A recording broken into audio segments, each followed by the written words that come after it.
జై తెలంగాణ జై తెలంగాణ అందరికీ నమస్కారం।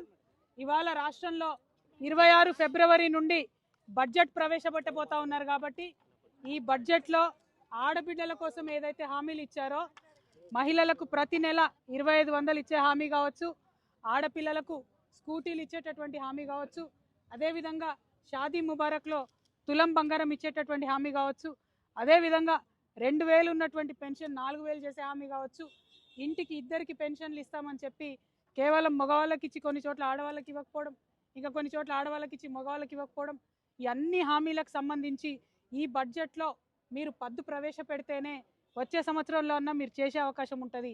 ఇదే మీ చివరి బడ్జెట్, ఇంకా ఆ తర్వాత వచ్చే బడ్జెట్ ఎలక్షన్ బడ్జెట్ అవుతుంది కాబట్టి ప్రభుత్వానికి మేము డిమాండ్ చేస్తూ ఉన్నాం, హెచ్చరిక చేస్తూ ఉన్నాం।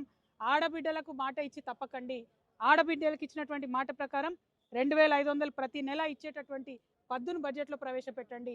మేము 26వ తారీఖు వరకు వేచి చూస్తాం। ఆ రోజు మా ఆడబిడ్డలకు సంబంధించిన అంశం కనుక లేకపోతే అందులో ప్రతి జిల్లాలో మీరు ఇవాళ ఇక్కడ ఎట్లయితే చూసారో అట్లానే ఉద్యమాలు వస్తాయి। అవసరం అనుకుంటే సమయం సందర్భం బట్టి అసెంబ్లీనైనా ముట్టడిస్తాం, సెక్రటేరియట్నైనా ముట్టడిస్తాం। ఆడబిడ్డలకు మాత్రం అన్యాయం జరిగితే చూస్తూ ఊరుకోమని తెలియజేస్తూ ఉన్నాం।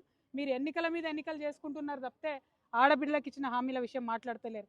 నిన్న ఏం చెప్తా ఉన్నారు, మేము బోనస్ ఇచ్చినామని చెప్తున్నారు, సంతోషం, మీరేం ఘనకార్యం సాధించలే, మీరు చెప్పిన పని చేస్తూ ఉన్నారు అంతే। రైతులకు బోనస్ ఇచ్చి ఆడబిడ్డలకు ఇచ్చిన మాటలు ఎగ్గొట్టడం అంటే అర్థం ఏంటి? అంటే ఆడబిడ్డల పట్ల ఎవరు లేరు, ఎవరు అడగరు అని ఆడబిడ్డలను అల్కగా తీసుకుంటున్నారని అర్థం। కాబట్టి అటువంటి ప్రయత్నం చేయకండి। కోటీశ్వర్లను చేస్తామని చెప్పిన మీరు కనీసం నెలకిస్తామన్న 2500 ఇవ్వమని మేము డిమాండ్ చేస్తూ ఉన్నాం। దీని మీద సంపూర్ణంగా కంటిన్యూస్గా తెలంగాణ జాగృతి పోరాడుతుందని కూడా తెలంగాణ ఆడబిడ్డలందరూ తెలియజేస్తున్నాం। Thank you. జై తెలంగాణ।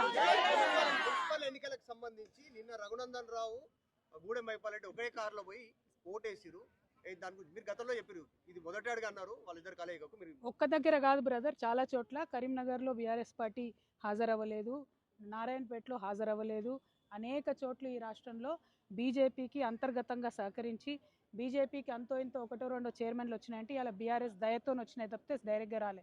నారాయణపేటలో వైస్ చైర్మన్ జాగృతి అభ్యర్థులకు ఇస్తామంటే పైన బీఆర్ఎస్ అధిష్టానం నుండి బీజేపీ అధిష్టానం నుండి ఫోన్ వచ్చిందని చెప్పి చివరి నిమిషంలో వాళ్ళు